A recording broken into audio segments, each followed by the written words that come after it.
রাস্তা নাকি মরণ ফাঁদ, ভোট আসে ভোট যায়, হাজারো প্রতিশ্রুতি পায় সাধারণ মানুষ, কিন্তু উন্নয়ন তো এলাকার রাস্তায় দাঁড়িয়ে থাকার কথা। সেই রাস্তার আজ বেহাল দশা। এই ছবি হাওড়া ডিভিশনের কাটোয়া আজমগঞ্জ রেলওয়ে শাখার সালার স্টেশন লাগোয়া, যেখানে প্রতিদিন প্রায় হাজার হাজার যাত্রী যাতায়াত করেন। 1 নম্বর রেলগেটের দৃশ্য।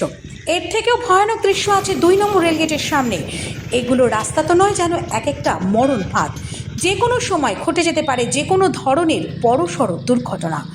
রেলের কোনো ব্যবস্থা নেই, পিডব্লিউ কোনো ব্যবস্থা নেই।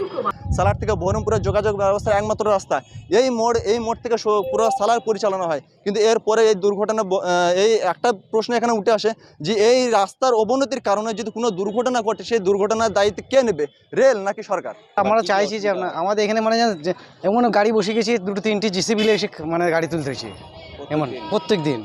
খুব অসুবিধা হয়, একটু জল হলে গাড়ি চলে না, বন্ধ হয়ে যায়। ড্রাইভিংয়ের কারণে অ্যাক্সিডেন্ট হলে সেই দায় নিতে হচ্ছে ড্রাইভারকে।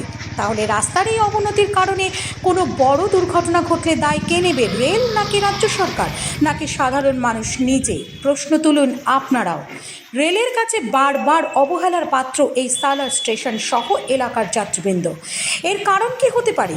সালার এলাকার মানুষ সততাকে বজায় রেখে চুপ করে আছে, এটাই কি এলাকার মানুষের দোষ, নাকি এই সততাকে কাজে লাগিয়ে দুর্বলতা ভেবে সালারবাসীকে অবহেলা করে যাচ্ছে পূর্ব রেল? কী মনে হয় আপনার? উত্তর দিন কমেন্টে। Report ITV network.